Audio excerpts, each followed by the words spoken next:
Hi everybody, Captain Al speaking. Welcome to FTD number 6 flight.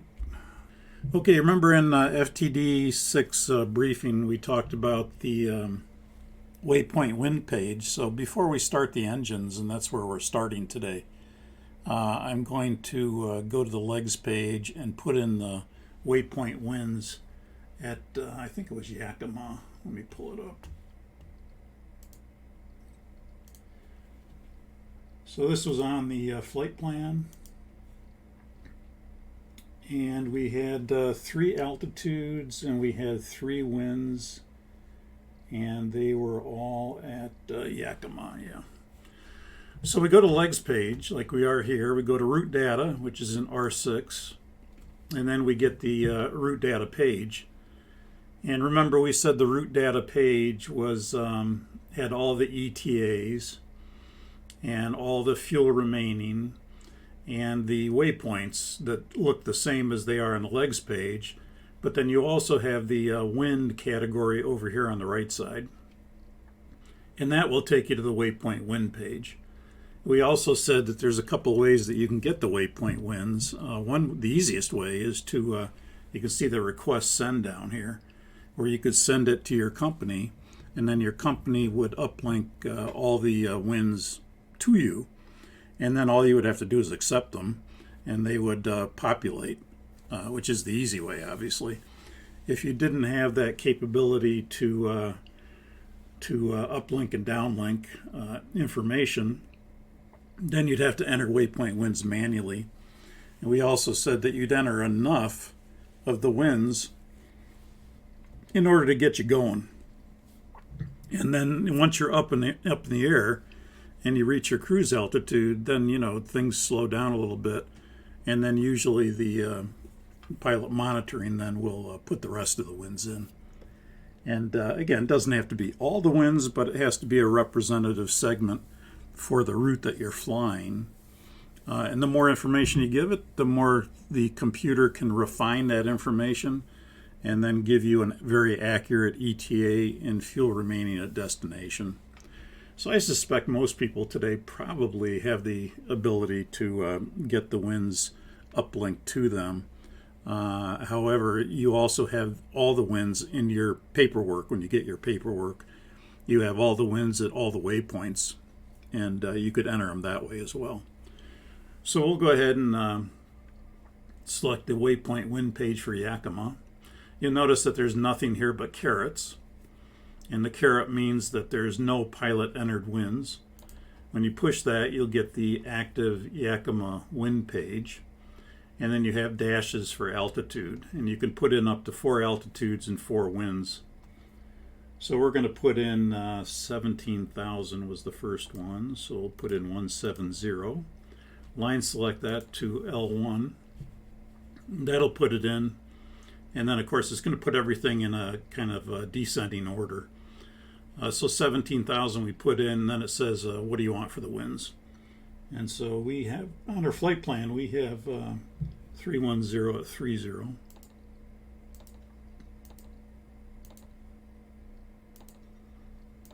And so we line select that to the R4 position. And then that's 1 altitude and 1 wind. On that page, we have up to 3 more. If we go back to the route data page, you'll notice now that there is a W there, which would indicate that it is a pilot entered wind. You'll also notice that if we go to the ropes waypoint wind page, that wind we put in at Yakima will propagate forward, but it's in small font. So if I took my paperwork and then looked up the ropes wind, I could then put the ropes wind at 17,000 in there, and then it would go to big font. So small font means it's been propagated forward. Big font would indicate it's a pilot entered wind, and then you get the W on the waypoint wind, or on the route data page.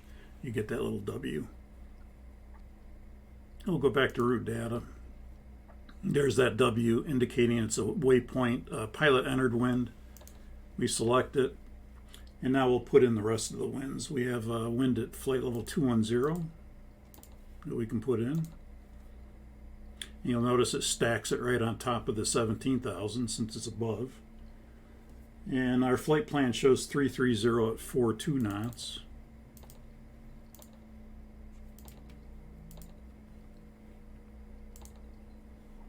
And then the last wind we're putting in is at flight level 250.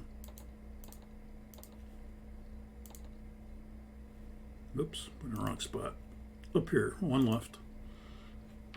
And again, puts it in order from the top down. And the winds at 25,000 are 350 at 55.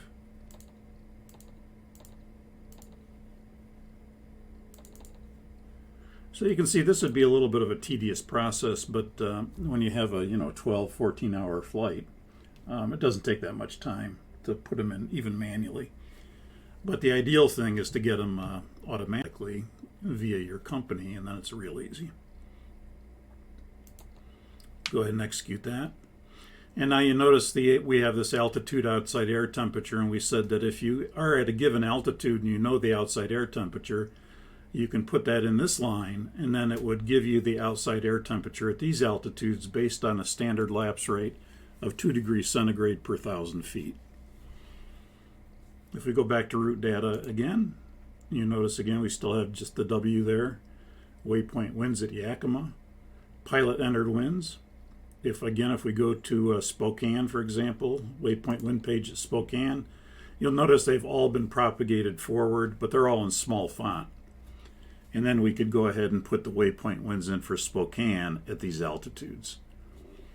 And so 4 representative altitudes, 4 winds that you can put in. And again, the more information you give it, the more accurate it's going to be as far as ETA and fuel remaining at destination. Okay, here we are at, again, everything's complete up to the engine start. So we've done the before start flow. We've done the before start checklist. And now we're up to the point where we have 2 packs off and we're ready to start the engines. So we've been cleared to start engines. And we'll go ahead and start 4 and 3. We're going to have a non-normal engine start today using the auto start system.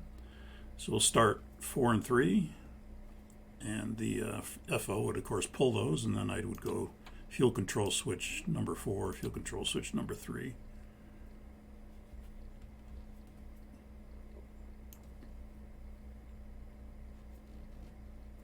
And again, we're checking for rotation.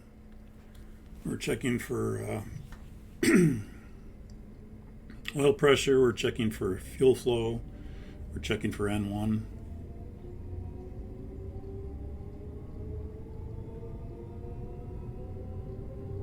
And again, after the EGT peaks, the red tick mark on the EGT should go away as the EGT declines from its hottest temperature.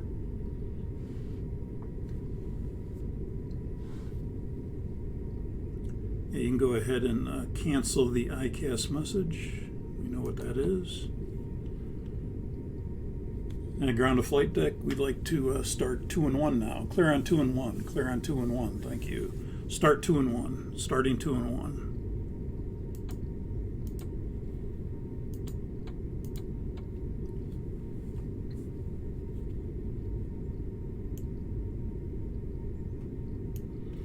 We've got rotation.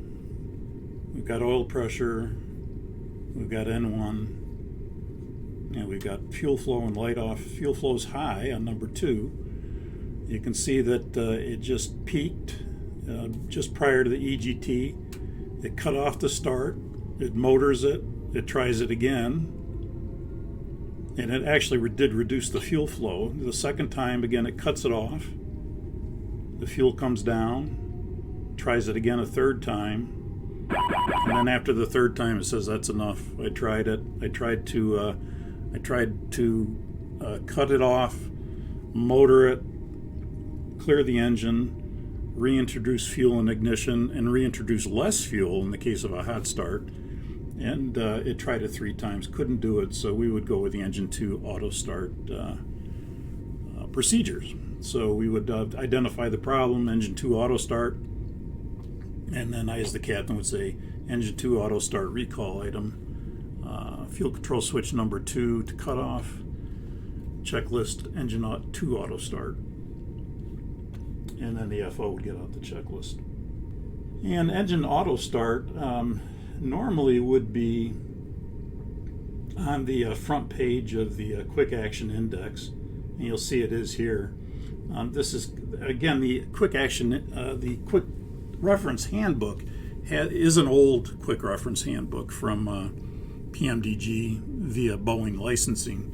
So there actually are more quick action index items that are what's shown here, but this is kind of an old one, but this is the one we're using. And you can see that in the case of engine 1, 2, 3, 4 auto start, it does have that 7.3 and 4. Of course, we can just link to it, and we don't want 109, we want 570, which is the freighter.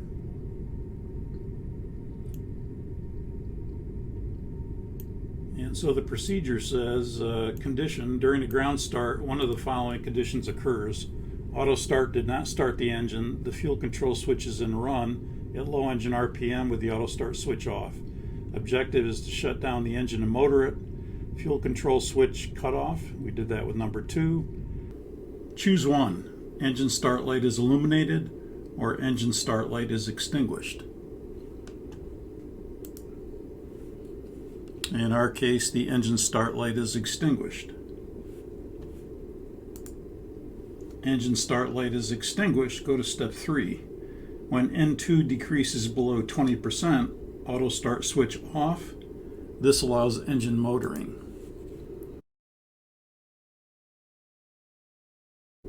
Engine auto start switch off. This allows engine motoring. Engine start switch pull. We'll go ahead and pull the start switch. It's already pulled, but we'll reach up and pull it. And then motor the engine for 30 seconds. So we'll motor for 30 seconds.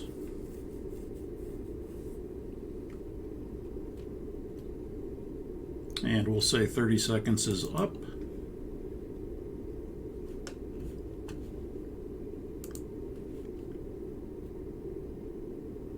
Engine start switch push. Engine start switch push.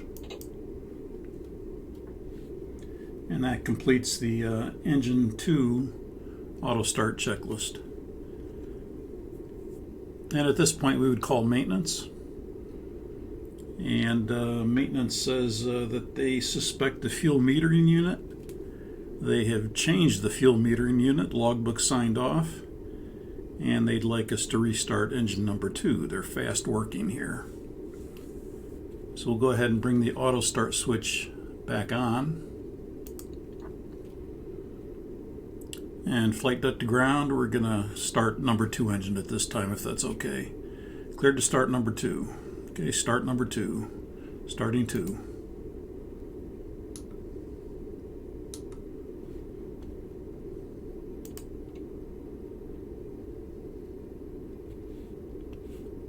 We'll cancel the ICAS message. Got rotation. Got oil pressure. Got N1, we've got fuel flow, and we have light off.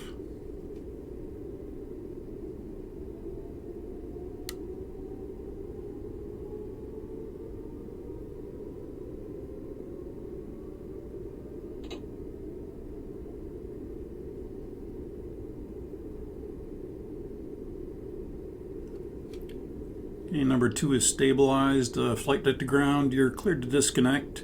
Good start on number 2. Show me the pin on the left side. Verify the nose gear steering is not locked out. Okay, clear disconnect. Pin removed. Wave off on the left. Nose gear steering is not locked out. Have a good flight. So long. So long. Before taxi procedure.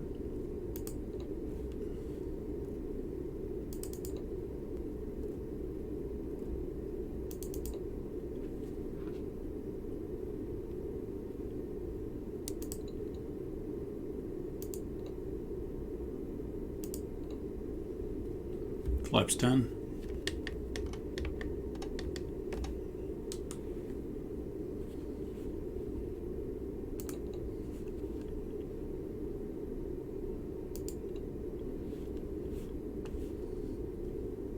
And I'm going to go ahead and clear those igniter messages for the status messages. So the status page is clear. Flight control check. To the right, 3 up, 2 down. To the left, 3 up, 2 down.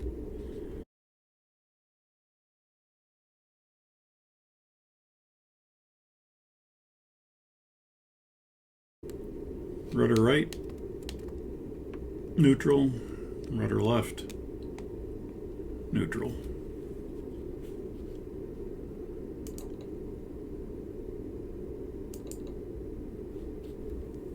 And before taxi checklist.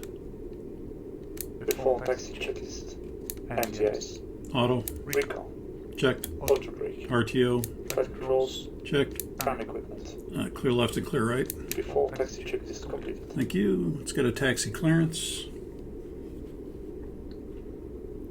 Boeing ground, it's Sonic 44 Heavy, taxi from the Boeing ramp. Sonic 44 Heavy, roger via the Boeing ramp.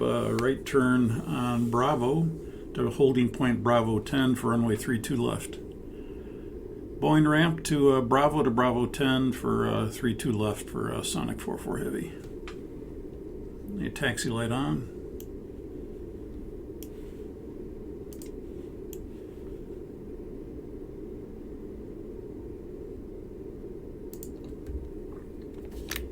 Parking brake released. And clear left, clear right.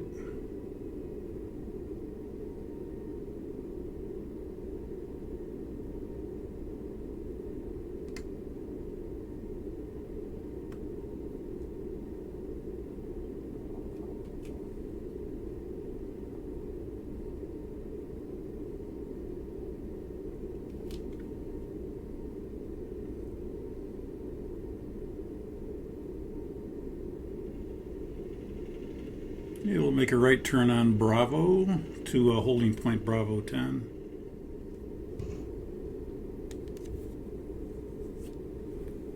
Okay, I'll be in terrain for training purposes. You be in weather.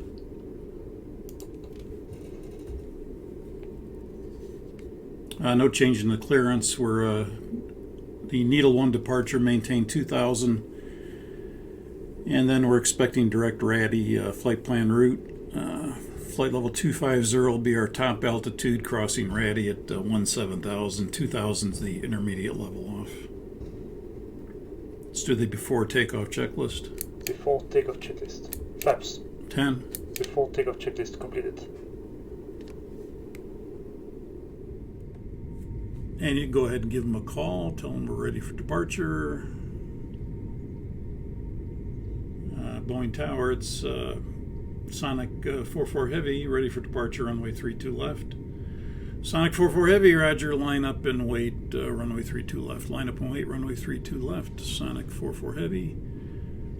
So I see the markings for runway 32 left entryway. The approach area is clear. And lineup checks.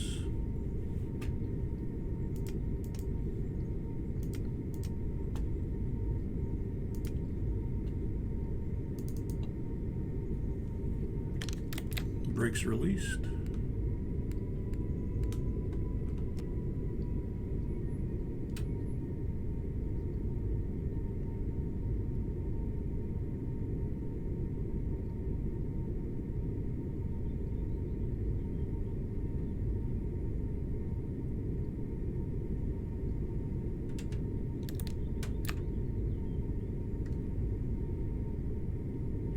And again, I see 32 left runway markings. I see runway 32 left.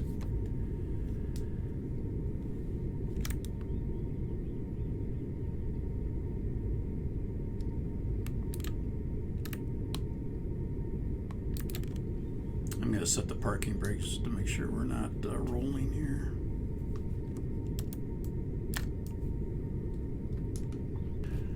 Okay, we'll be clear for takeoff. Runway 32 left to maintain 2000.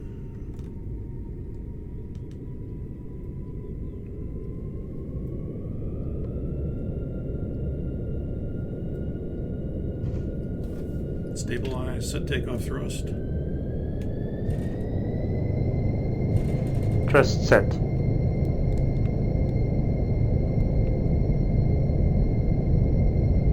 $80 knots. Check.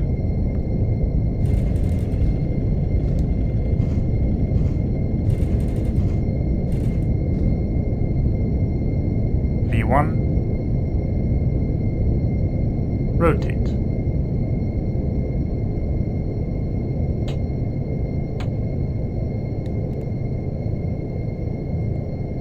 Okay, positive rate gear up. Positive rate. Gear up.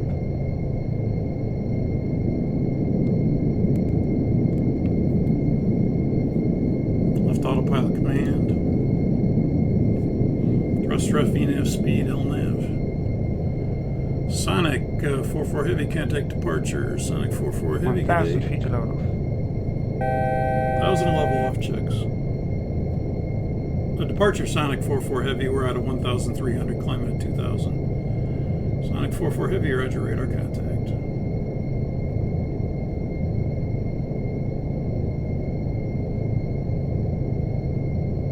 Speed VNAV out. Flaps 5. Flaps 5.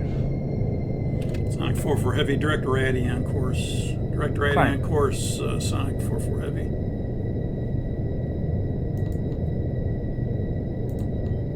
Direct RADI. Flaps 1.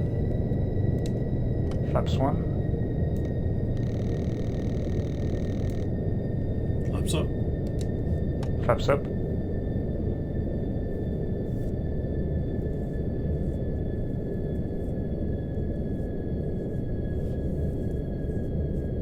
Sonic 4-4 heavy, climb and maintain 9,000. Sonic 4-4 heavy, leaving 2,000 for 9,000.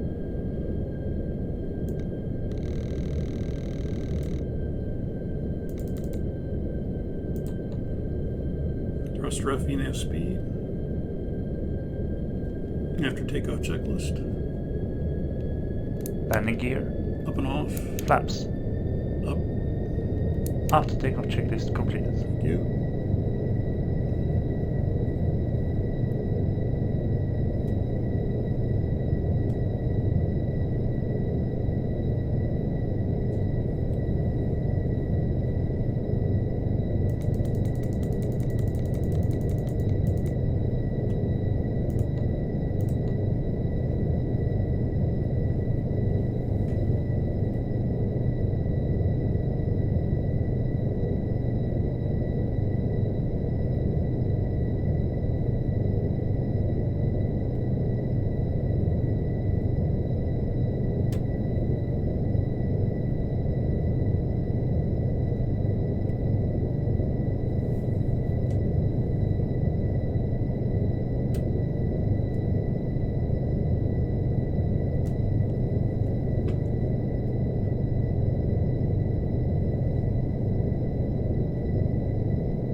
Sonic 4-4 heavy and contact Seattle Center now 120.3. Good day. 120.3 Sonic 4-4 heavy. Good day. Seattle Center Sonic 4-4. We're leaving 7,500, climbing to 9,000. Sonic 4-4. Roger. Climb and maintain flight level 250, and you're cleared unrestricted to flight level 250. Cleared unrestricted to flight level 250. Sonic 4-4. Speed VNAV out.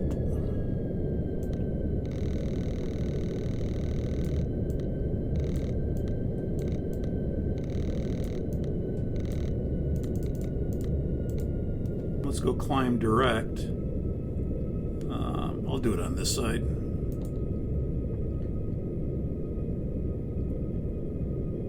And then we'll go ahead and execute it.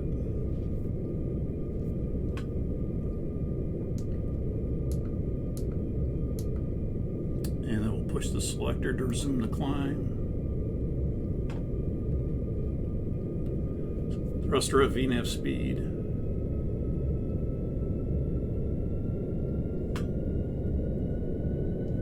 And you can see my nacelle anti-ice, wing anti-ice came on automatically as a function of the auto system.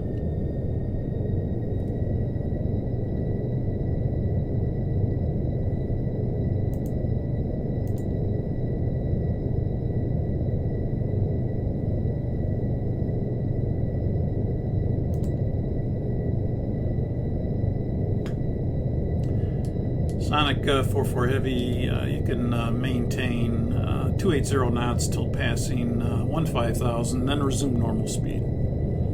Sonic 44, Roger, will maintain speed 280 till passing 15,000, then normal speed, Sonic 44.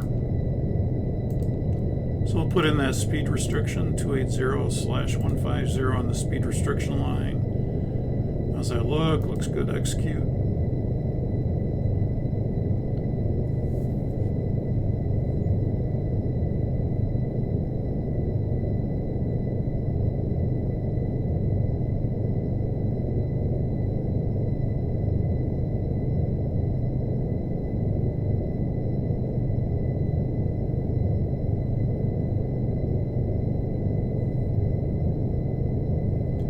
And after 15,000, this will drop out on the speed restriction line, and then we'll go to econ, back to econ speed.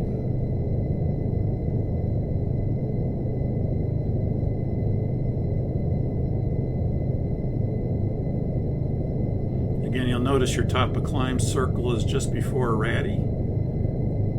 That's where we're going to reach 25,000 feet. And of course, eventually the arc, the green arc, will overlay that top of climb. So that speed restriction dropped out. Speed will now go to econ. You notice as the vertical rate decreases, that green arc will move out. And also notice your top of climb circles moved out. But eventually they'll settle one on top of the other.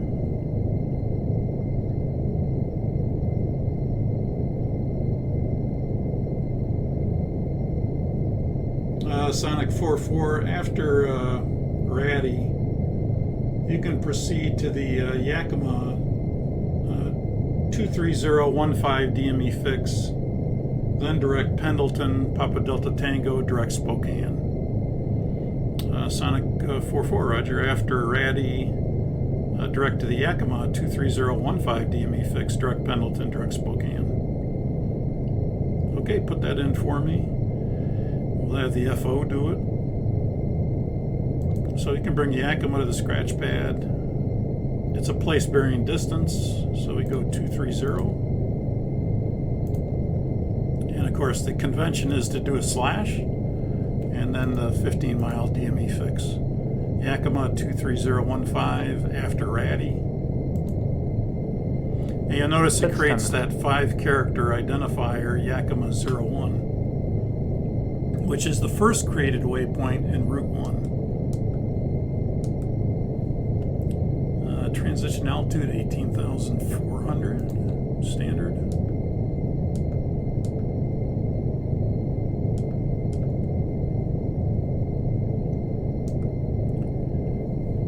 And then after Yakima 01, he wants us to go direct to Pendleton, which is not part of our route.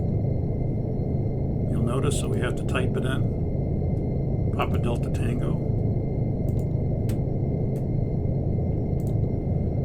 And then after Pendleton, direct Spokane.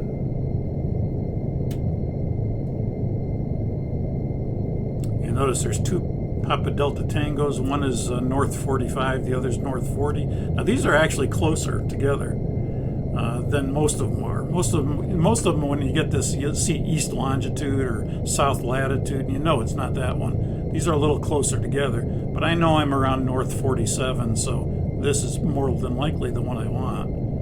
So I'll select it, but I'll also look at it to make sure that's the one I want. So if I bring my range up,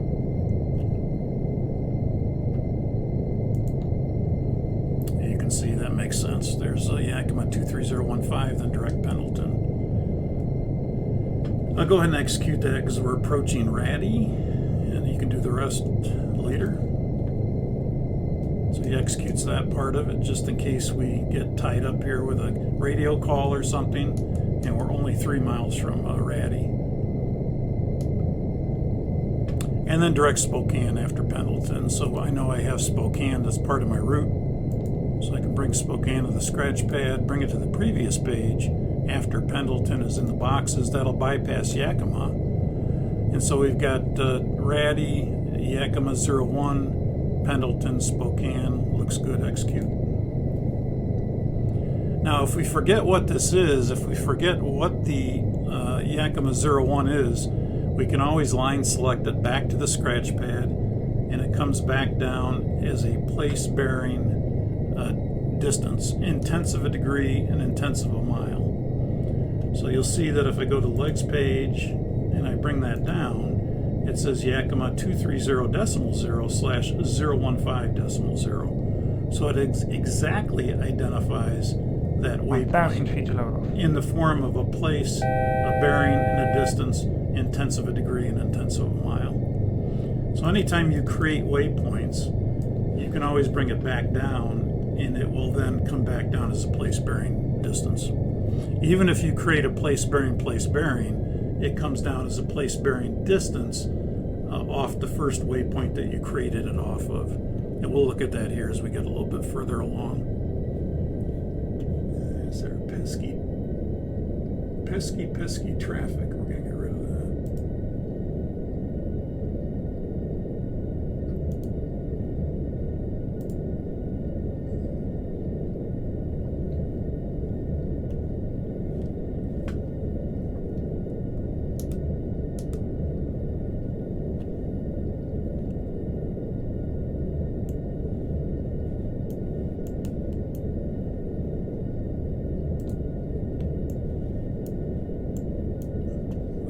Thrust lever. Whoa, boy, get back there. Get with the rest of them.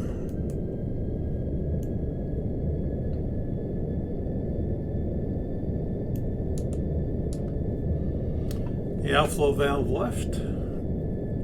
I'll fly the airplane. You got the checklist for outflow valve left. Okay.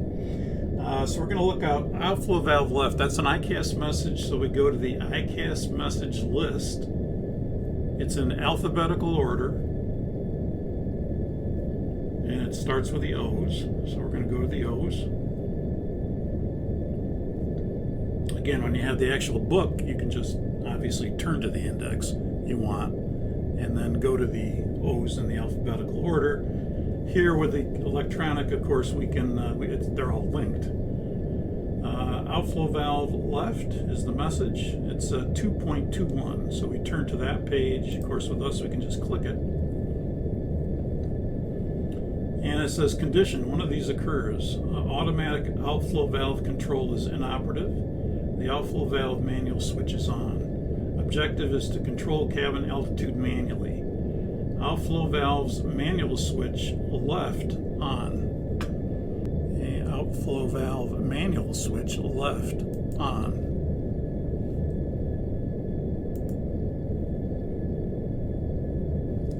Pack control selector, one pack off.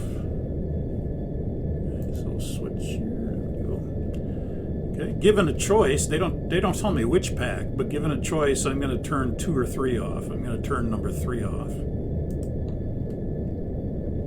And again, the reason for that is because number 1 never shuts down for anything. 2 shuts down for overpressurization. 2 and 3 shut down if you have a cargo fire. So there's things that cause 2 and 3 to shut off, but there's nothing that ever causes pack 1 to turn off. And in a sense, that's because pack 1 gives its airflow to the flight deck, and that's kind of protected, if you will. So the 2 and 3 shut down for various conditions. So if I have a choice to turn 1 off, it's not going to be pack 1. It's going to be 2 or 3.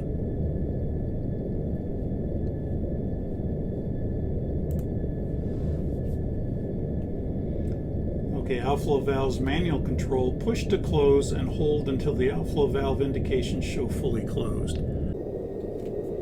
Now you can see that the outflow valve manual control switch is a little toggle switch, and it's spring-loaded to the center position. In order to open or close the outflow valve when it's in manual, you have to hold it in that position. So as we close the left outflow valve, you're going to notice that the right outflow valve is going to compensate for the left one closing, so it should open a little bit more as this left one closes.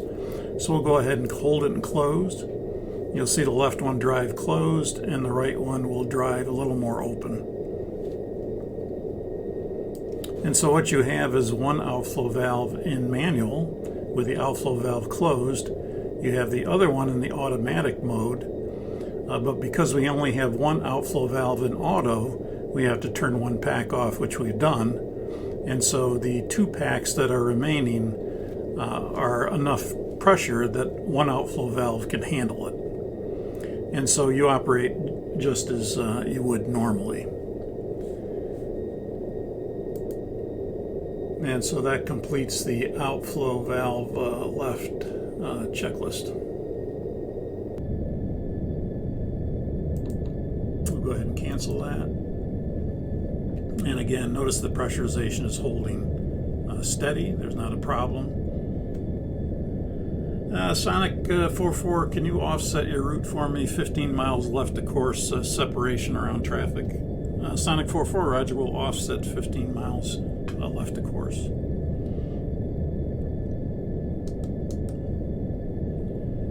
Okay, so to do that, remember we said route offset, you always think route page. So if you go to the route page, you should find the route offset prompt down here in the R6 position. Remember that the offset will only show up if you're not on a SID or a star or a SID or a star transition. If that's the case, the offset won't be there. But as long as you're on a route segment like we are now, you'll see it down here at the R6 position on the route page. And notice it doesn't matter whether you're on page 1 or page 2, that offset is there. And we said to put that in, you have to put the direction, which is left, and then the mileage, which is 15. We also said that you could offset up to 99 nautical miles. You could offset up to 99 nautical miles to do an offset. So if you were to try to put an offset in of 100 miles, obviously it wouldn't take it. It says invalid entry. Also, if you try to put it in the wrong way, it won't take it. So if you put in 15L, if you make a mistake and you just forgot, it'll say invalid entry. And then you know it's the other way. So we'll put in L15 for 15 miles to the left. And when you do, you get that white dashed line paralleling your route, but it's not active yet. And of course, as we said, technique, especially in a passenger airplane, is to go to heading select. Make sure our heading bug's in front of us. Go to heading select, spin off the heading bug to a nice intercept, and then arm LNAV. You can go ahead and execute that. Looks good. He executes it. This turns solid magenta now, the offset route, and then we can rearm LNAV. And you'll notice the bank angle now is 15 degrees as opposed to if we left it in LNAV. When we come out of it, I'll leave it in LNAV. And you'll notice it'll crank over at 25-30 degrees of bank. A little uncomfortable for the passengers. This is just better for passenger comfort. Again, if you're in a freighter, we probably really don't care, unless you want to maintain smoothness. But the airplane in LNAV would bank to about, it uses its own logic, so it would bank over to 25 or 30 degrees, and a little more uncomfortable for passengers, maybe not that uncomfortable for pilots if you're in a freighter.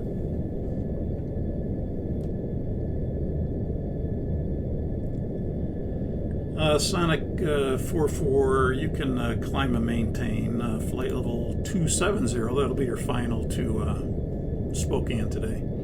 Flight level 270, Sonic 44. Okay, so this is just a cruise climb. We've done that multiple times. 270, 270. We'll push the selector. Title of the VNAV page changes to Active Econ Cruise Climb. The airplane does a cruise climb at cruise speed up to the new cruise altitude.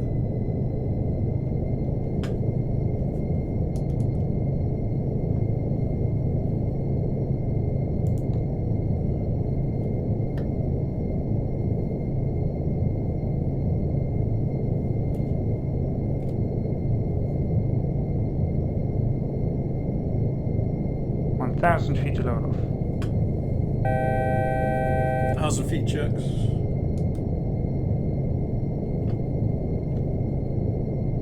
Sonic 44, maintain speed 290 till further advised. Maintain speed 290 till further advised, Sonic 44. Okay, so I'll put that in on the Econ climb page. And we said again, there's a couple ways we could do that. We could speed intervene up on the mode control panel by pushing the selector, opening the window, bringing the speed back to 290. That would be one way. And of course, the other way would be to come into the CDU and put it on the Econ speed line. And that's what we're going to do today because we did it the other way last week. We'll put in 290. And again, I could do this as the pilot flying. Let's say if I'm the captain, I'm the pilot flying. This is something I could do from the cruise page. I could either direct him to do it, but I wouldn't need to because this is kind of considered an active pilot flying page, and so we're above 10,000 feet, so he could enter this, meaning the pilot flying. So we'll put it in. There's 290. How do you like it? Looks good. Execute. And then the speed will roll down to 290. And the title of the VNAV page changes to active 290 knot cruise.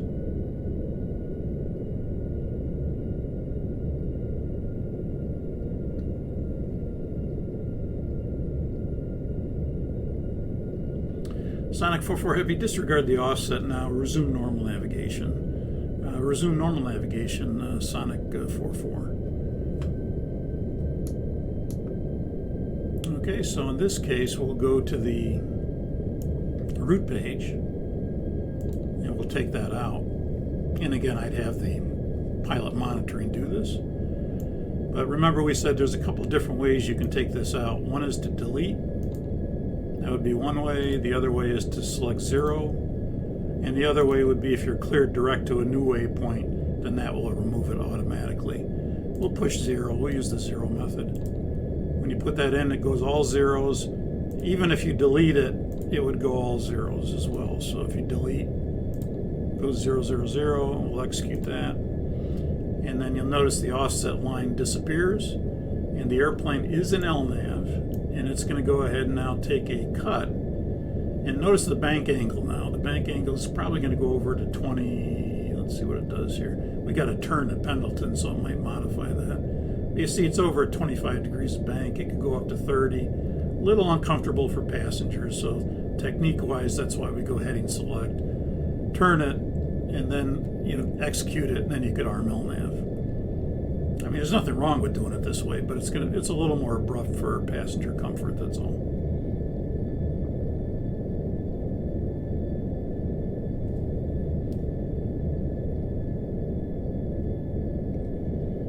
Sonic 44, after Pendleton, you can join J16 to intercept J153 to Spokane. After Pendleton, you can join J16 to intercept J153 Spokane.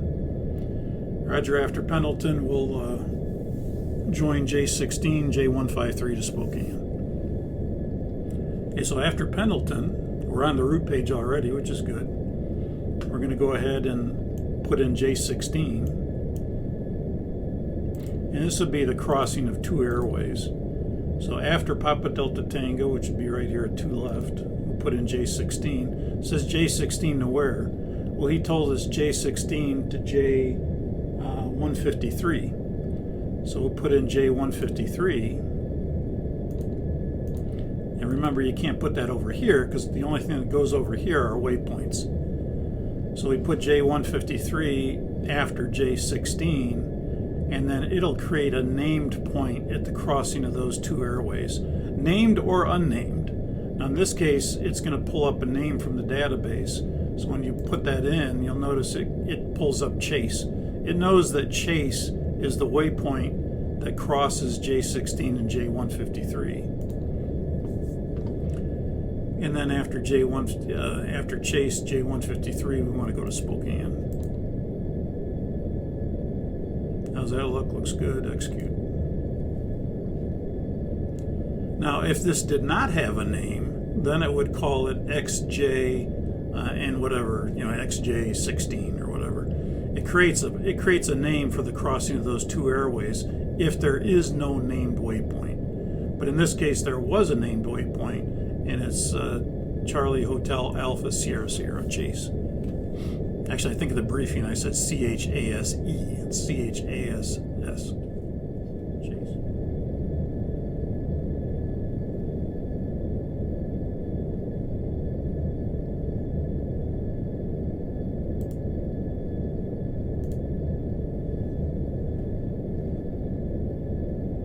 Okay, we have a Pack 2 message. I'll fly the airplane. You got the checklist for Pack 2.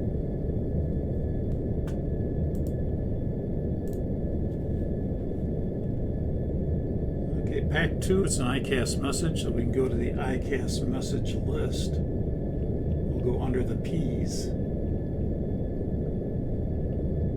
And we have Pack 1, 2, 3. It's Pack 2 in our case. Section 2.22. System fault light may or may not be illuminated. We'll take a look at that in a minute.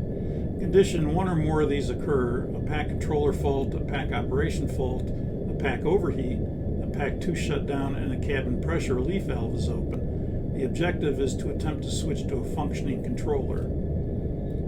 So a trim air switch to on.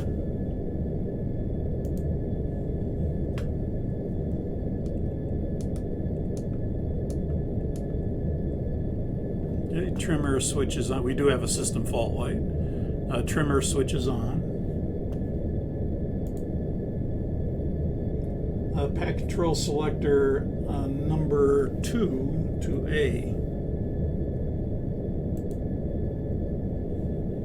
Pack control selector number 2 to A.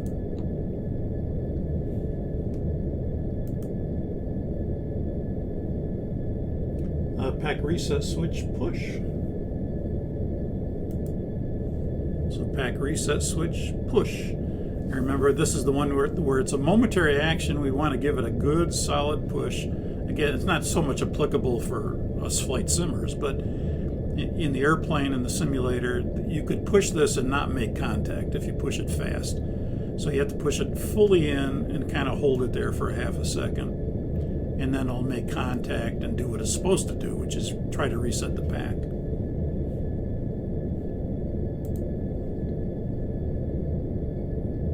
Choose one: pack message blanks, or pack message stays shown or shows again. Well, the pack message is still there.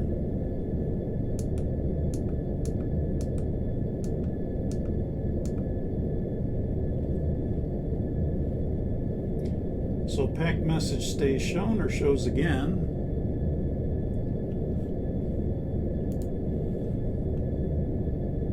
Go to step 5. Pack control selector number 2 to B.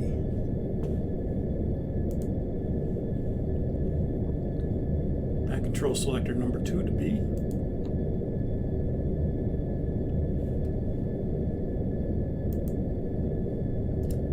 And pack reset switch push. Pack reset switch push. And again, push it fully in, hold it for a half a second, and then release it. Comes right back out to the out position.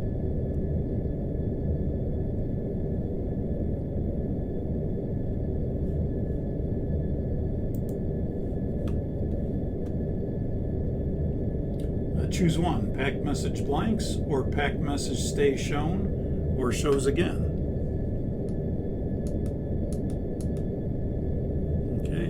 Pack 2 message is still there. It hasn't gone away. As I show you here. Pack 2 message is still there. It hasn't gone away.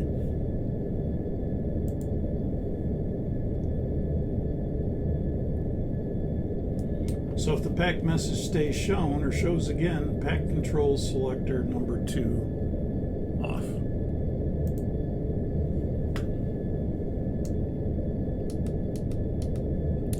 So pack 2 off. Okay, now you'll notice because we have pack 2 off, because we tried to reset it, didn't work. We have this outflow valve problem that we did turn number 3 pack off, but now that we have a problem with 2 and we turn 2 off, we can turn 3 back on. Because there's nothing wrong with 3, we just turned 3 off because of this. But now we got 2 off, so we can turn this pack back on, back to normal. So we have 2 operating packs with this pressure problem.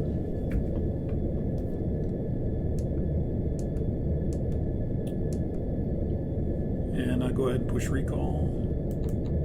Just have outflow valve left. The number 2 pack is shut down. That completes the pack 2 checklist.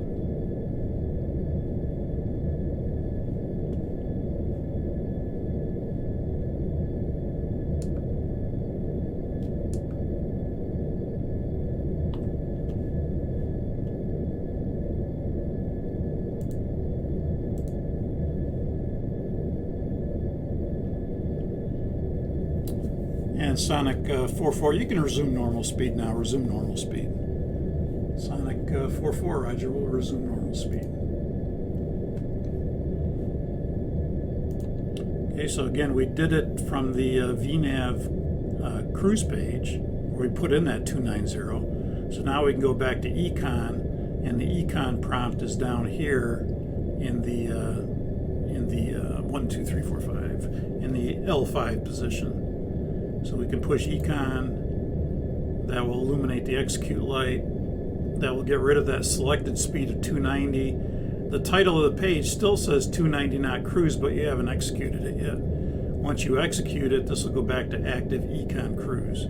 So it looks good, execute. And now you notice the title of the page changes to active Econ cruise. The 290 speed is no longer, we're back to our Econ speed.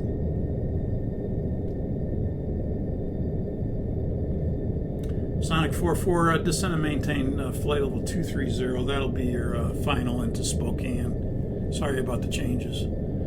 Sonic 4.4, Roger, will descend and maintain flight level 230. Okay, so this would just be a cruise descent.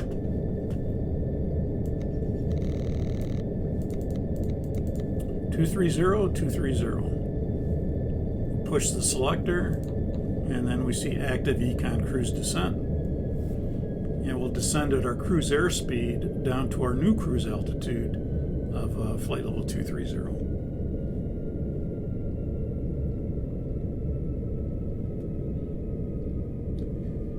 And let's pick up the ATIS for Spokane. How far out are we? 148 miles.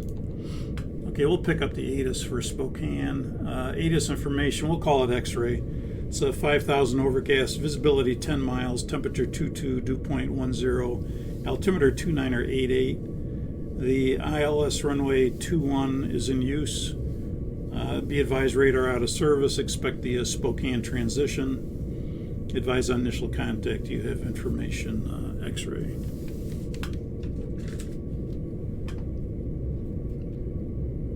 Okay, so we'll set up the ILS. Let's go to a bigger display here. With departure arrival, ILS 21. Spokane transition we're expecting. We'll go to the legs page. Chase, Blunt, Spokane. Lusive, hold at Lusive. This is all part of the transition from Spokane. Spokane to Lusive, hold at Lusive. That's for the course reversal. Now notice it does say hold at Lusive. It doesn't say procedure hold. So this is one that will not necessarily leave the holding pattern when you enter it. If it said procedure hold, then it will do the holding pattern for course reversal, and then it will exit without you exiting it. But it will exit it automatically after one turn. This will not, because it says hold elusive. So we're going to have to exit this ourselves. Next page is Sigio, runway 21, Spokane, hold at Spokane, so forth and so on. And I think let's see, when we get down to, where are we at here? 1,000 level off. Altimeter is 2988. We can preset that. 1,000 feet to level off. 1,000 level off checks.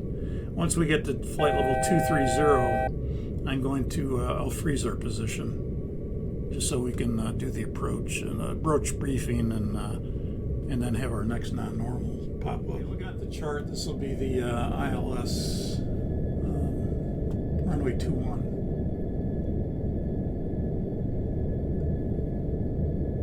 It's Spokane.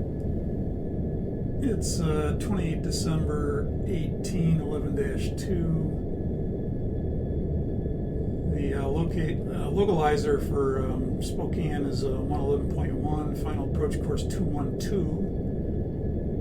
We'll be crossing Sigio at 3900. The ILS minimums for Cat 1 will be 2546. Category D minimums, everything working, is 1800 RVR, half mile required for the approach. This is higher terrain. Minimum sector to the northwest is 5300, to the south and west is 4300, to the south and east is 5200, and to the north and east is 6500. We'll be coming into Spokane VOR, and then we're proceeding to elusive, and that'll be at 5500.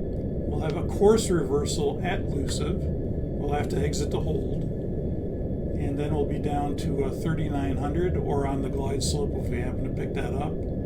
Otherwise, we could do an intermediate descent to 3900 to Sigio and then pick up the glide slope from there.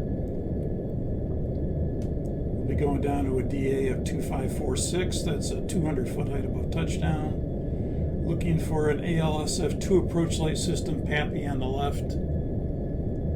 And in the event of a missed approach, it's climbed to 4200, inbound on the Spokane, VOR radial 027 to Spokane to hold. And we're not doing Cat 2 or 3. Cat 2, RVR 1800. Okay, the notes, no applicable with the notes.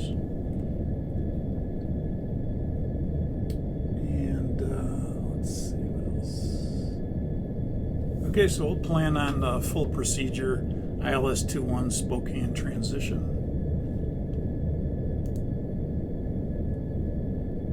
And let's do the descent checklist. Descent checklist.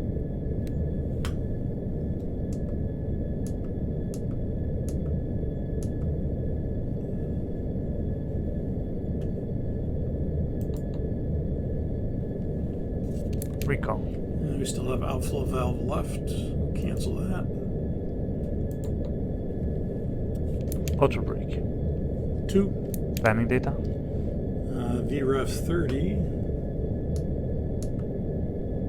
is 151. Minimum is 2546. Approach briefing. Complete. Descent checklist completed. Thank you.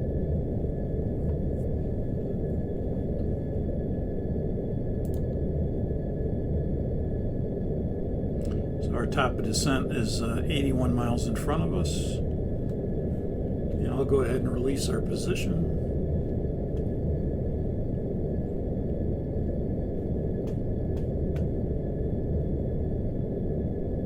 I can get to it.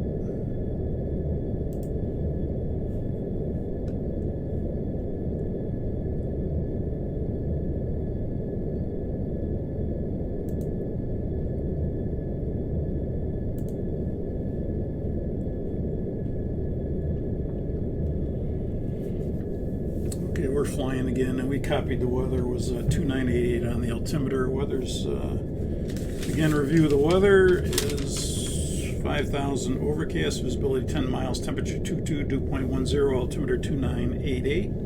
We'll plan on landing runway 21. Runway 21 is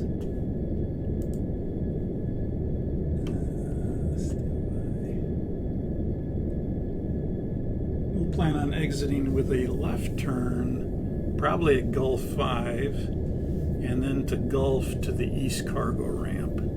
So that'll be expected taxi routing, adding to the briefing.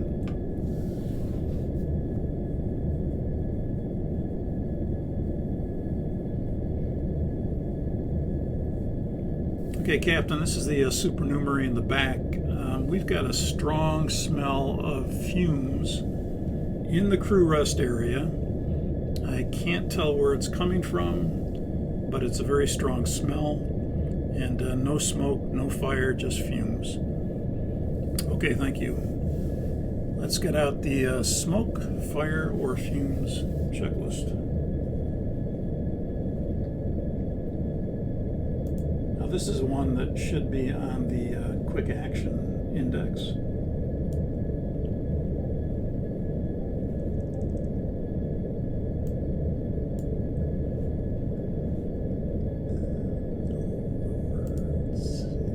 Go to the quick action index, you'll notice down at the bottom here we have smoke, fire, fumes 8.9 through 14, and that's for 109, which is a passenger airplane. We're a freighter, so we'll scroll through this, and there's the smoke, fire, or fumes for 570, which is a freighter. Conditions: smoke, fire, or fumes occurs. Diversion may be needed. Don the oxygen mask if needed. So far, they're not needed. With a freighter, don the smoke goggles if needed. They're not needed so far. Establish crew communications when we have oxygen on. So if we have to put oxygen on, we'll establish crew communications. Instruct the supernumeraries to turn on the upper deck reading lights. A supernumeraries put on the upper deck reading lights. Utility power switches both off.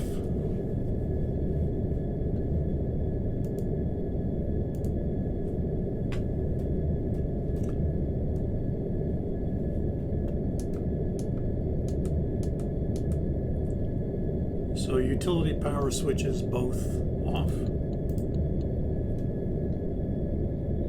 Flight deck fan switch off.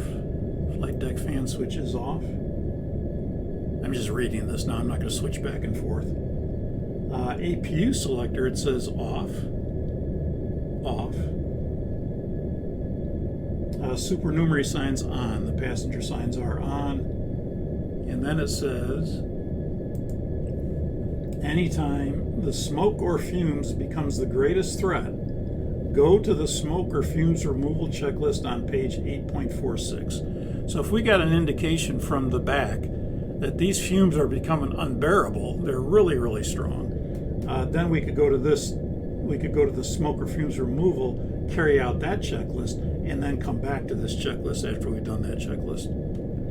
So far they're saying it's, you know, I smell fumes, but they're not, it's not horrible, but I can't tell where they're coming from, and it's back there. So we'll just keep this in mind that if it gets worse and we need to do this smoke or fumes removal, we'll go to that checklist. Okay, it says choose one. The source of the smoke, fire, fumes is obvious and can be extinguished quickly. Or the source of the smoke, fire, fumes is not obvious or cannot be extinguished quickly. Well, that's the case. It's not obvious where it's coming from. We don't have smoke, we don't have fire, but we do have fumes, and it's not obvious, and we can't get rid of it easily yet, so we're going to go to step 13.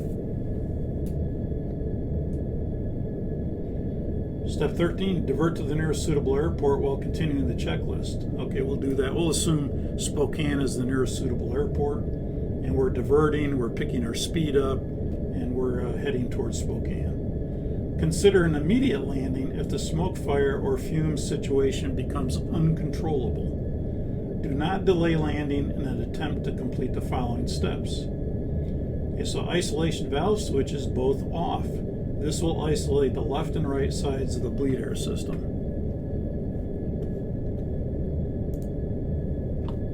So isolation valves left and right off.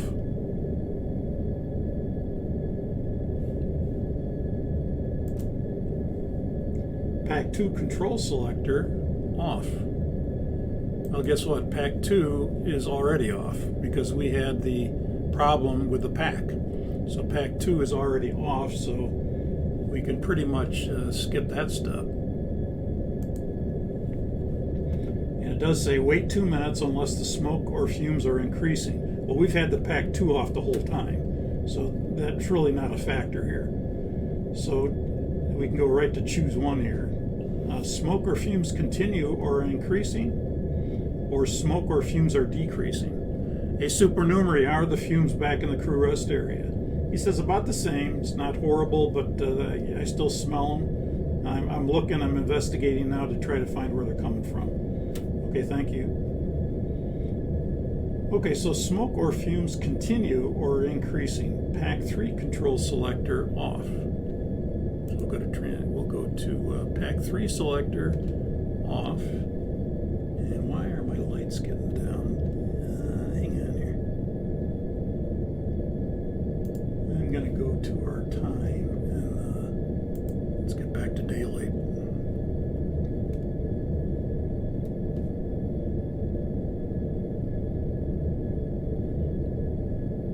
Okay, so pack 3 selector off. So now notice what we've done. 2 is already off. We've turned off 3. We've isolated the left and right sides. So we just have pack 1 on now.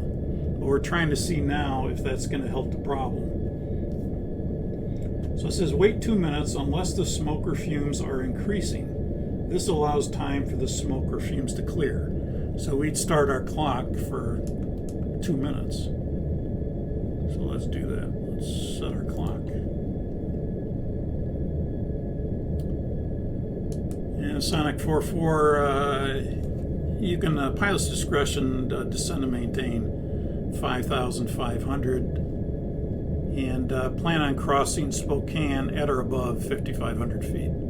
Sonic 44, Rogers, pilot's discretion down to 5,500. We'll cross Spokane at or above 5,500 for Sonic 44.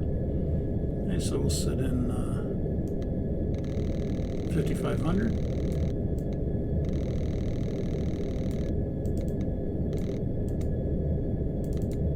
5,500, 5,500.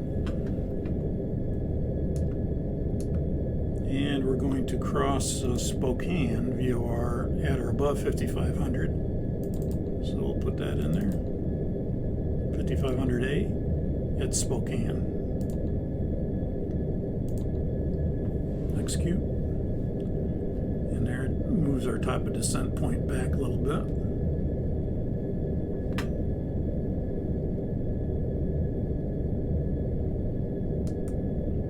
Let's see where our time is.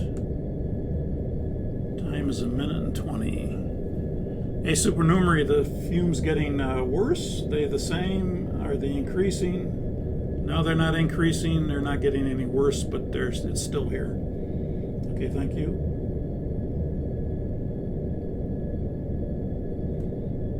Okay, so we'll say 2 minutes is up. Go ahead and reset the clock.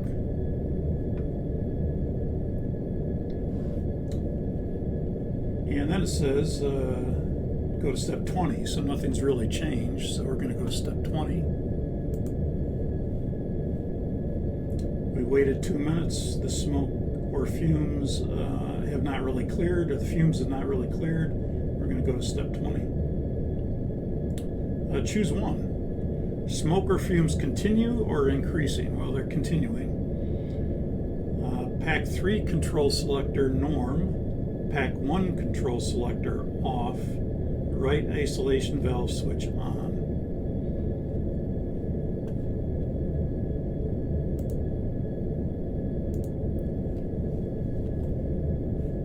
So we're going to go to our,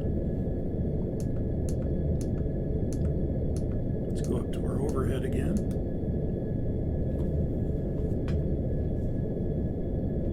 So we're bringing pack 3 back to normal because that didn't help. So we're bringing 3 back to normal. we're turning off pack 1 in case that's the culprit, in case that's what's causing it.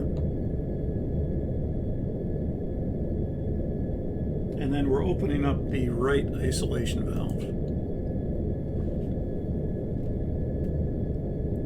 And so now we're attempting to see if this is maybe the problem, pack 1, and if that's going to help.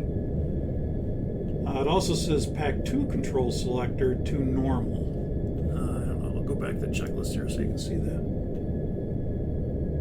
So we did this, pack 3 to normal, pack 1 to off, right isolation valve switch on, go to step 21. Pack 2 control selector normal. Well, that's off because we had that pack problem, so we're leaving that off. We're not going to turn that back on.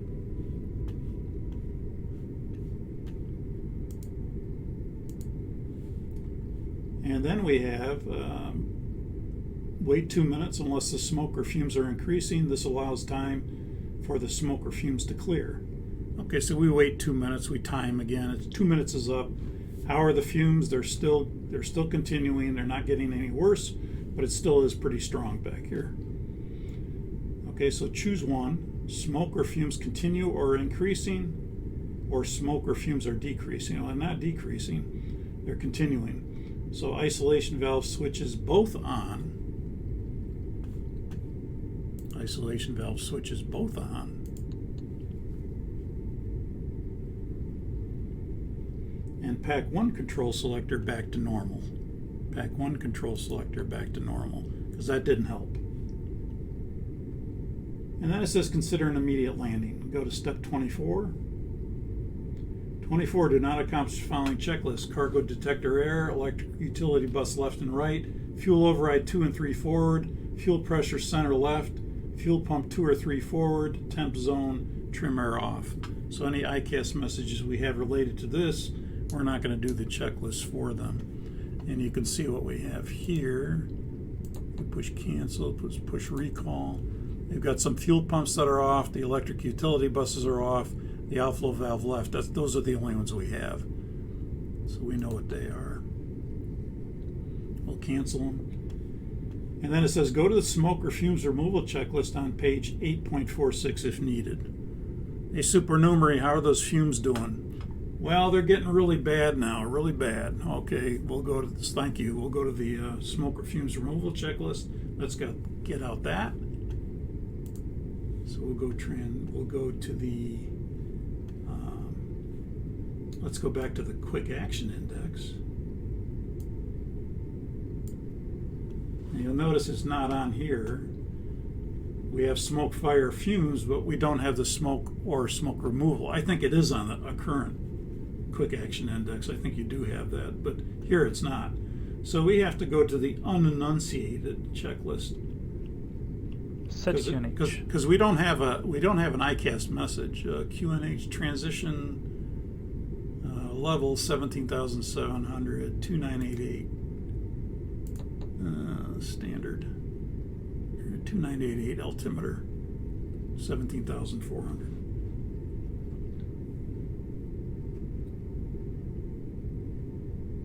Okay, so we're going to go to, there's no ICAS message that says smoke or fumes removal.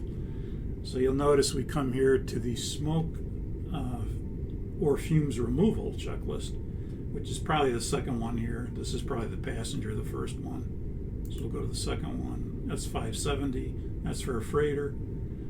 Conditions: smoke or fumes removal is needed. To remove smoke or fumes through the smoke override valve or the smoke evacuation port, do this checklist only when directed by the smoke, fire, fumes checklist. Do not delay landing in an attempt to complete the following steps: equipment cooling selector override. This attempts to discharge the smoke or fumes overboard by using the equipment cooling override mode. Okay, so we're going to go to our equipment cooling selector on the overhead, and we're going to select override. And what that does is it closes all fans, all valves, and the overboard exhaust valve will open up. The smoke override valve on the left side will open up, and hopefully the smoke or fumes maybe could go out that way. Maybe that helps, maybe it doesn't. Choose one. Smoke or fumes does not persist and is not severe. Well, they're getting worse, he said, so that's not the case. Smoke or fumes persist or is severe, and the smoke or fume source is determined to be on the flight deck. It's not on the flight deck, it's in the rear in the crew rest area. Smoke or fumes persist or is severe, and the smoke or fume source is determined to be in the cabin. That's the case. Go to step 5. Landing altitude switch to manual. Okay, so let's go up and push the landing altitude switch to manual. And I'm going to spin it a little bit here just to get it kind of started up. And then it says landing altitude selector. Set the landing altitude between 8,000 to 8,500 to command the cabin altitude to 8,000 feet. So I did spin it up a little bit here just to get it started because it's kind of hard to. Right now we're at 4,900, so I'll go back upstairs here. And I'm going to spin it a little bit more. You know, normally you'd be able to see this. Now it's at 7,000, so I'll spin it a little bit more. That might be good. Yep, that's 8,500. If you can see it there, 8,500. So that's good. We set it between 8,000 to 8,500. And then we're going to go equipment cooling. Oh, sorry, you didn't see that. Hang on. So what I did is I came up here and I pushed out landing altitude on. I spun it just to get it started up, and then I checked the cabin altitude here. And I had to do it a couple times before I got it settled on 8,500. It's kind of hard because you can't obviously see with a, you know, you don't have the whole picture here. So we're at 8,500. And let's go to the outflow valve manual switches on. No, hang on a second. Equipment cooling selector to override. So let's go do that. Equipment cooling selector to override. Back to normal, sorry. And start a descent, level off at the safe altitude or 8,500 feet, whichever is higher. Let's see where we are here. We're at 10,000. I'm going to go flight level change now. We'll start down to 5,500. We could be keeping the speed up again if we wanted to, but we need a little bit of time anyway. So we're slowing to 240. We're going down to the 5,500. We set the cabin to 8,500, so the cabin's coming up. That should help smoke removal. And let me go back to the checklist. And it says start a descent to 8,500 feet, whichever is higher. We're going down to 8,500. Lowest safe altitude or whatever is higher. 8,500 is safe. We're going down to 5,500 because we're in the approach phase right now. And then we're going to, below 8,500, or any time between 8,000 and 8,500, we're going to bring the outflow valve manual switches both on. And then we're going to open the outflow valves. Do not accomplish the following checklist. Cabin altitude auto, landing altitude, outflow valve left to right. So we're basically going to depressurize the cabin once we get below about 8,000 feet or so. We'll go ahead and open the outflow valves and go from there. Okay, so we're in the approach phase. We're descending to 5,500. We're SIGIO outbound. And we want to be at, let's see, 5,500 elusive and then down to 3,900 as SIGIO. So let's go resume with the flying now. Let's go flaps 1. Flaps 1. But remember, we got to do the outflow valves.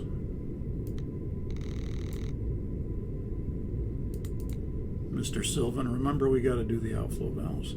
He's of little help.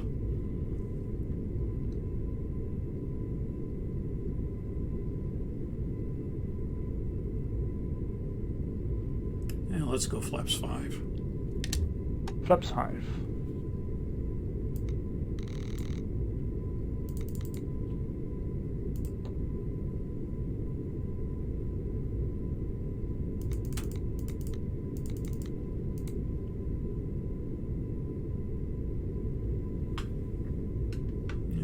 use some speed brake here to get us down a little bit.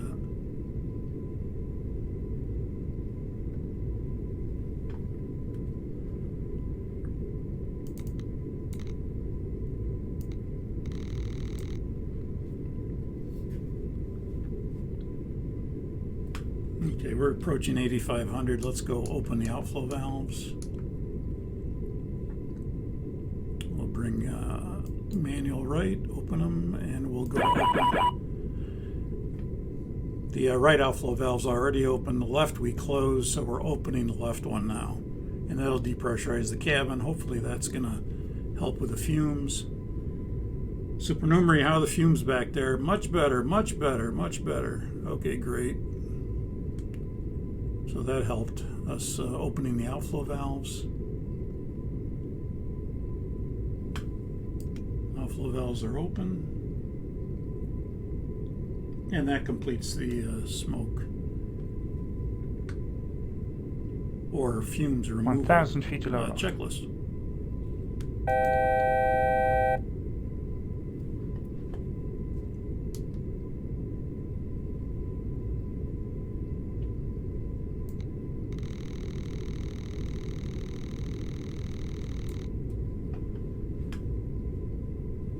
Cabin altitude auto, outflow valve right, cancel those.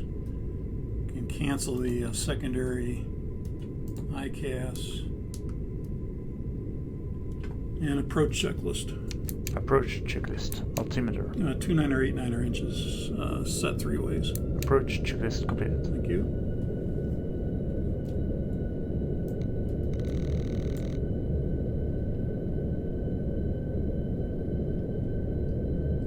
Okay, let's go ahead and exit the hold.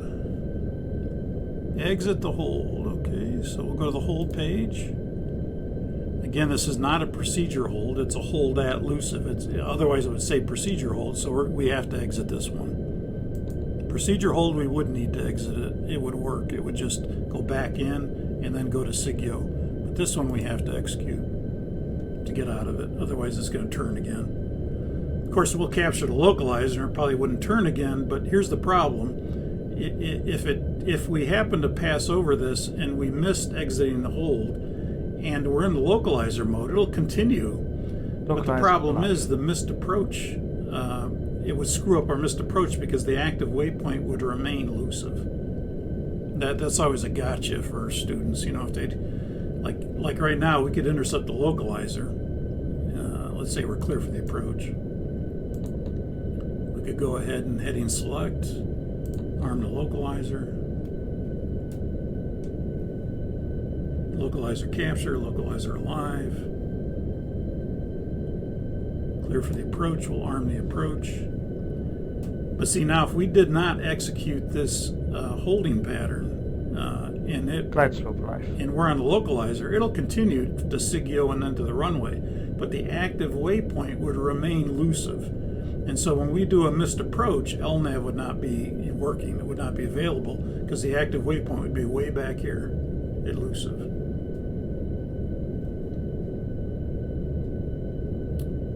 Okay, let's set our next altitude. Let's just go down to 3,900 here.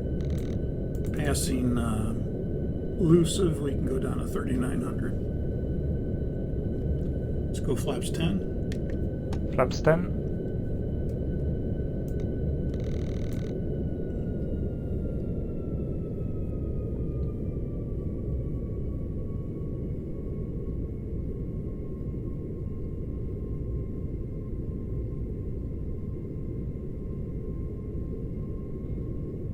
Now we could pick up the glide slope from here and go down, or we could just go down to 3,900. I'm going down to 3,900. I'm electing to do that. And then we'll pick up the glide slope from below.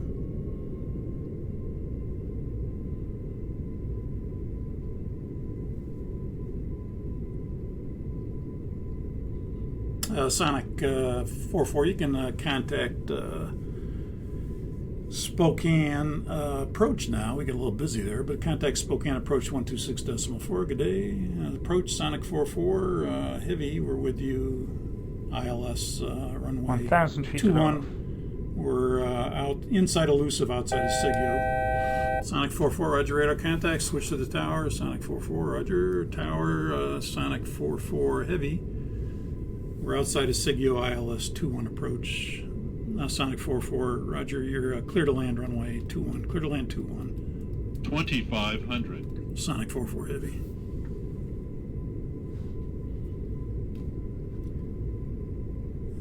Icing wing, we know what that is. We got some icing conditions here. Leading edges are extended, so that's why we have that.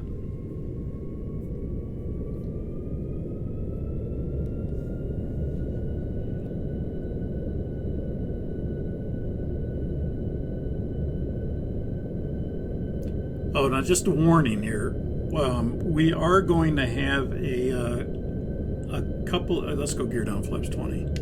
Gear down. Flaps 20. We are going to have some GPWS warnings here on approach. They start at about 1,000 feet and they go down to 500 feet. When I did this approach before and I contacted Hardy about it, I remember this. There's something in the terrain database with Spokane and he can't really change it or anything. Let's go flaps 30. And flaps 30.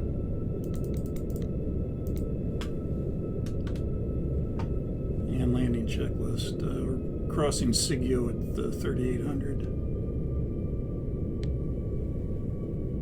You know what? I never changed the.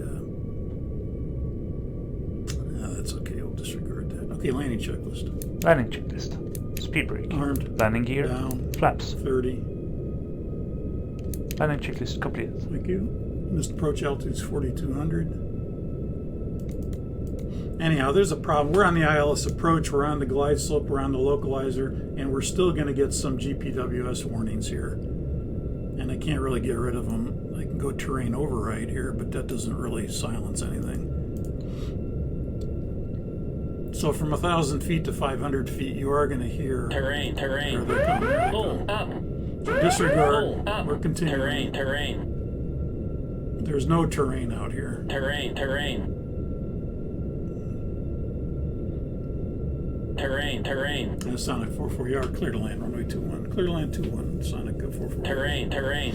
And that terrain's going to stop at 500 feet. It's some problem in the database. Terrain. The terrain database with the arrow wings is what Hardy said. Terrain. He can't solve it.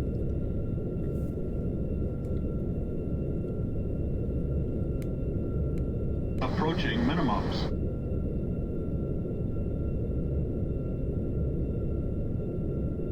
Minimums. Okay, no contact. Go around thrust. Flaps 20. Flaps 20. Positive rate. Gear up. Positive rate. Gear up. 400 feet. LNAV. And 1,000 feet. We go to our pitch mode. We'll use VNAV in this case. It's got 1,000 feet. We'll go VNAV. 1,000 feet to load off. And we'll speed and ravine, and we'll keep the speed at 200 going to the hold. Flaps 10. Flaps 10.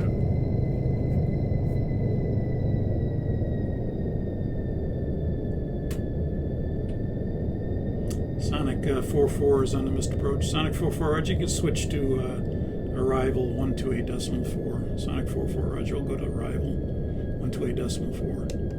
Flaps 5. Flaps 5.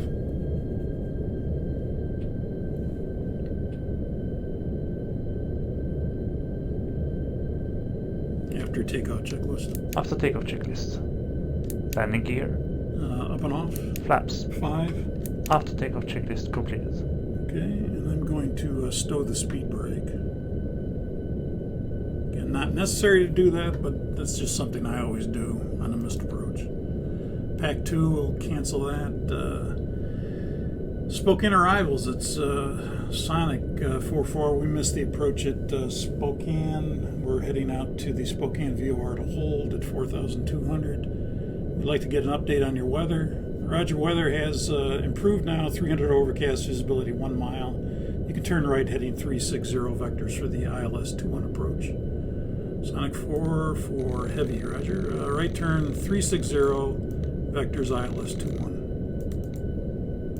Okay, select 360. Radar vector is ILS 21 approach. You can set up the ILS 21. Let me know when you're done, and then we'll do a short briefing.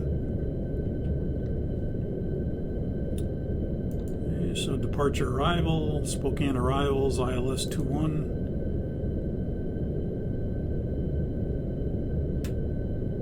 No transition, we're on radar vectors. We're holding at Spokane. Well, we're not holding at Spokane, we're on vectors. Elusive, Sigio, the runway. Okay, I anticipate getting a turn on outside of Sigio. So extend the line into Sigio for me. Okay, thank you, will do. So Sigio 211 is the front course. That'll extend the line. Looks good. Look at it. Yeah, looks good. Execute. Sonic 44 right turn heading 030. Sonic 44 heading 030.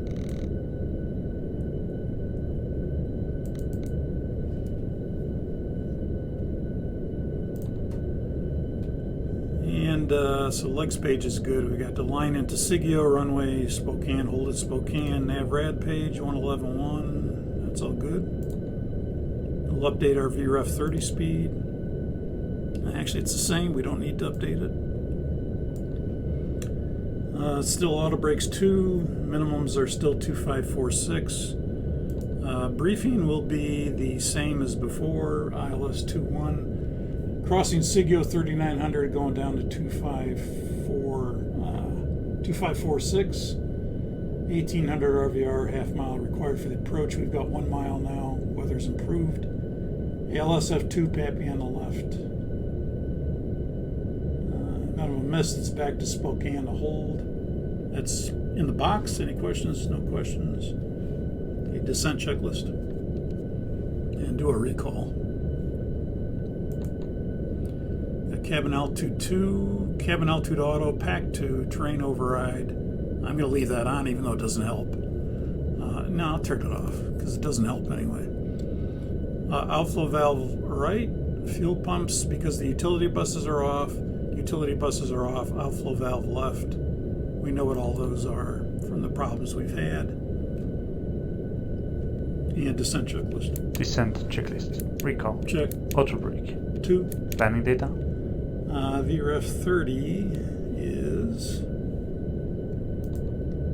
151. Minimum's 2546. Approach briefing. Completed. Descent checklist completed. Thank you. Approach checklist. Approach checklist. Altimeter. 29 89 inches. Approach checklist completed. 200. Sonic 44 Heavy, you can descend and maintain 3,900. Sonic 44 Heavy descending to 3,900, leaving 4,200.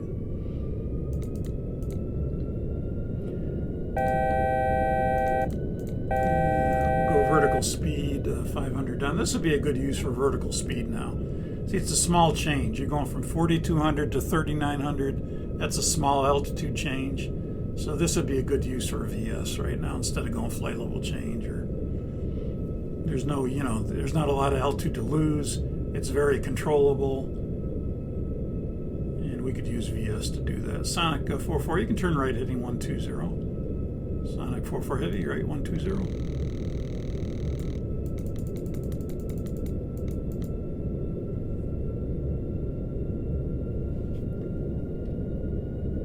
Speed out.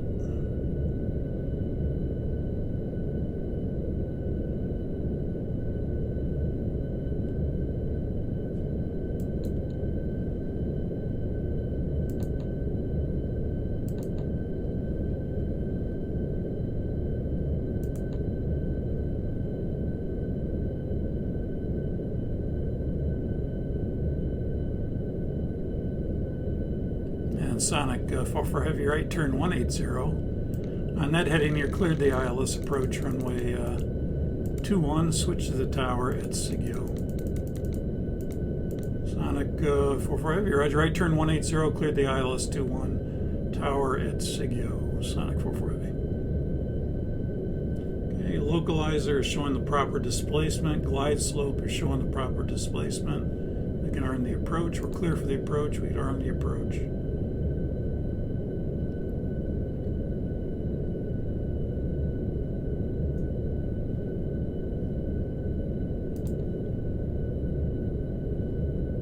Localizer alive.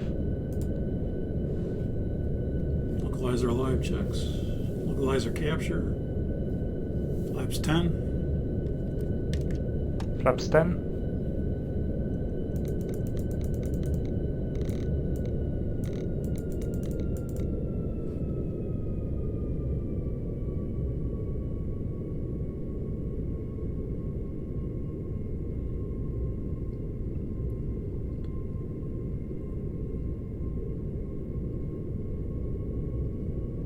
You notice the terrain here is 3,500, and looks like most of that's off here.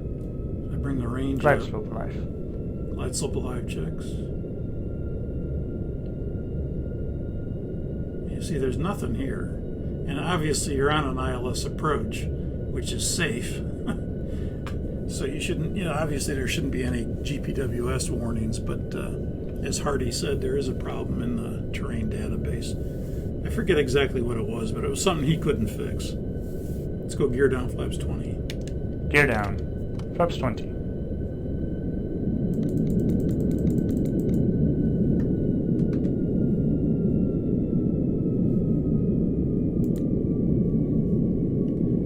Glide slope capture. There's Sigyo 3900. Flaps 30. And flaps 30. Missed approach altitude 4200. Set. Landing checklist.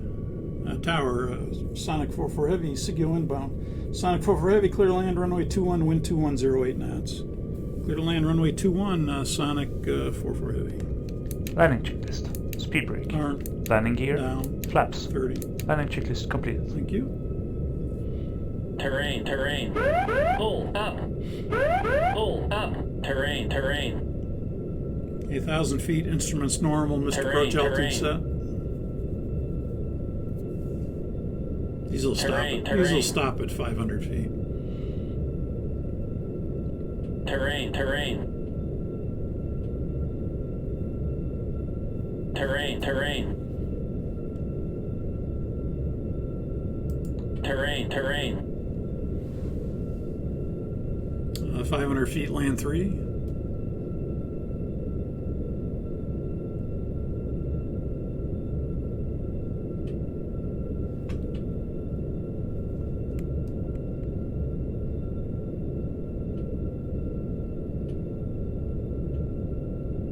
Approaching minimums.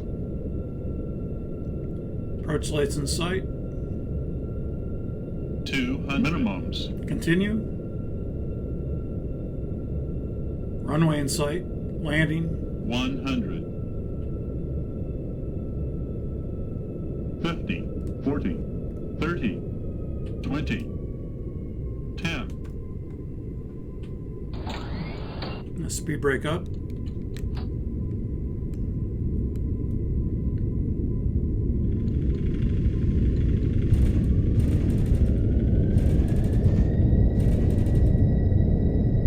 Reverse is normal.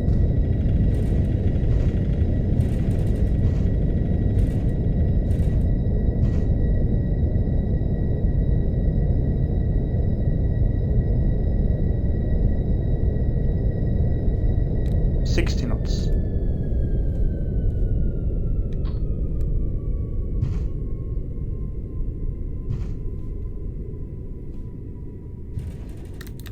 Auto brakes off. Auto brakes.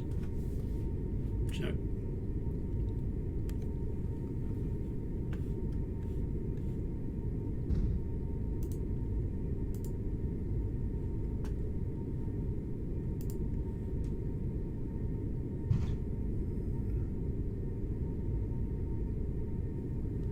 Sonic 44 Heavy,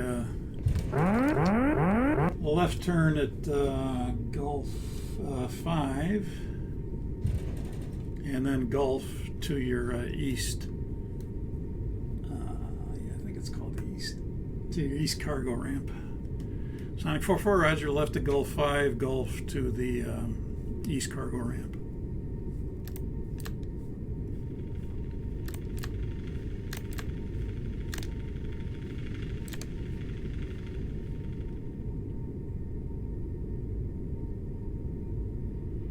Okay, so we're exiting at Gulf 5, then we're going to turn left on Gulf, and then a right into the east cargo ramp.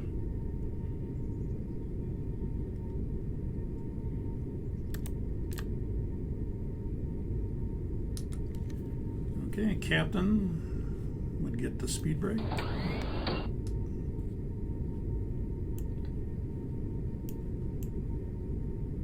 And he's going to get his terrain off. And auto brakes.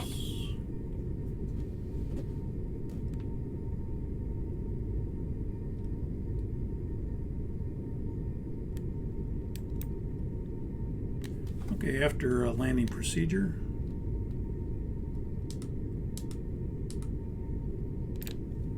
After landing procedure.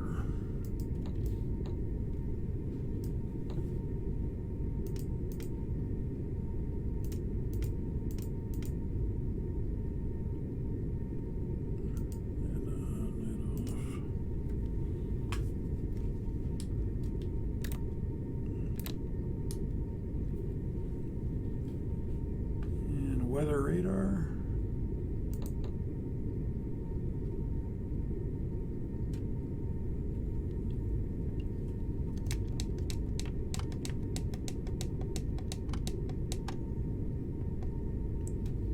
Flaps up.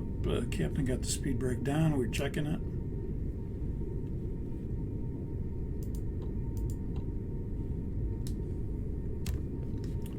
After landing procedure is complete.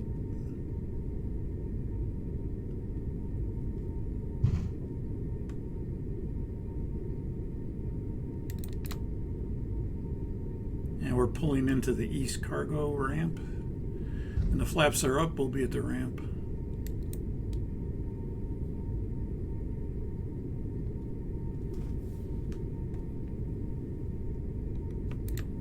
And I'm going to set the parking brake so it doesn't roll. Otherwise this thing will roll on me. Parking brake set. Flaps are up. Shutdown procedure.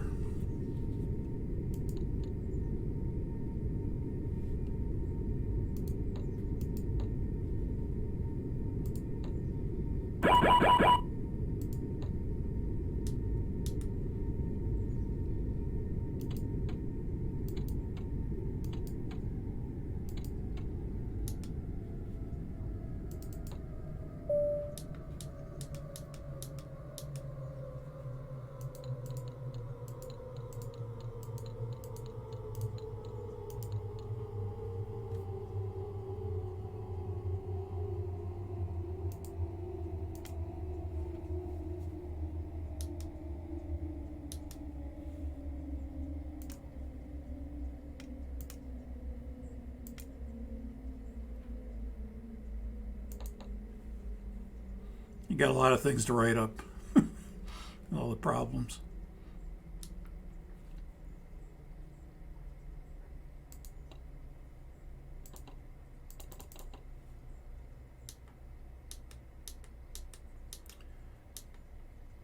Yeah, ground to flight deck chocks are in. Thank you, chocks in.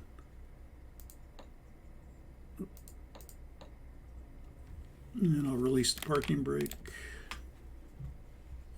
Shutdown checklist. Shutdown checklist. Hydraulic panel. Set. Fuel pumps. Off. Flaps. Up. Parking brake.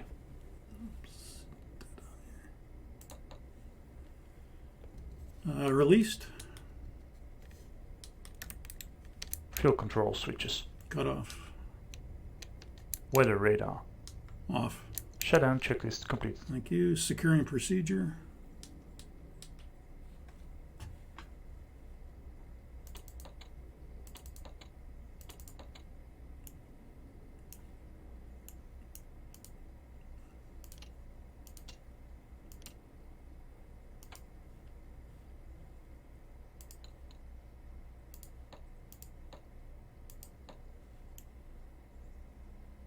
Securing checklist. Secure checklist. IRSs. Off. Emergency exit lights. Off. Packs. Off. Secure checklist completed. Thanks for the flight. Okay.